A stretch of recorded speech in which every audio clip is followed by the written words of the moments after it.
আমি এই মুহূর্তে আছি শেরপুর ৩ আসনের শ্রীপুরদী উপজেলার কুড়িকাহানি ইউনিয়নের পশ্চিম জিনিয়া সরকারি প্রাথমিক ভোট কেন্দ্রে অল্প কিছুক্ষণ আগে শুরু হয়েছে ভোট গ্রহণ। আমরা একটু দেখানোর চেষ্টা করব ভোটাররা কিভাবে তাদের ভোট গ্রহণ প্রক্রিয়া শুরু করেছেন এবং লাইনে দাঁড়িয়ে সুশৃঙ্খলভাবে কিন্তু ভোটাররা ভোট দিচ্ছেন। আমরা একটু জানিয়ে রাখি, আমরা কথা বলেছি জেলা রিটার্নিং কর্মকর্তার সাথে, তিনি আমাদেরকে জানিয়েছেন যে শেরপুরে মোট 4,09,803 জন ভোটার তাদের ভোট অধিকার প্রয়োগ করবেন এবং এই শেরপুর ৩ আসনে কিন্তু দুটি উপজেলা শ্রীপুরদী এবং ঝিনাইগাতি এবং দুটি উপজেলার 17টি ইউনিয়ন এবং একটি পৌরসভা, এটি পাহাড়ি ঘেঁষা হয়।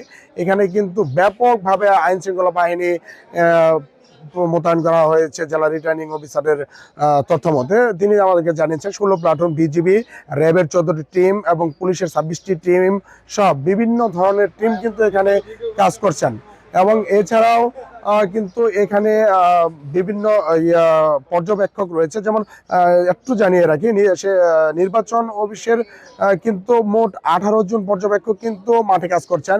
এছাড়াও এখানে নির্বাহী ম্যাজিস্ট্রেট, জুডিশিয়াল ম্যাজিস্ট্রেট রয়েছেন, ভ্রাম্যমাণ আদালতের ব্যবস্থা রয়েছে।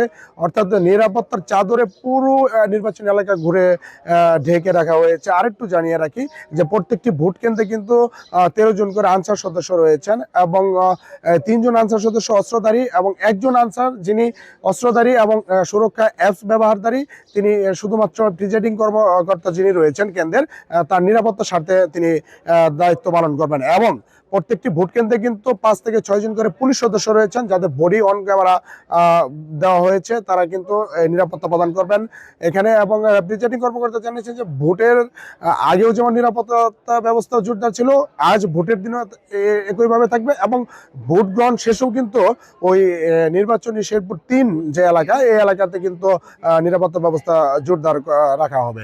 এই ছিল আমার কাছে শেরপুরের তথ্য। নাইম ইসলাম, জাগর নিউজ, শেরপুর।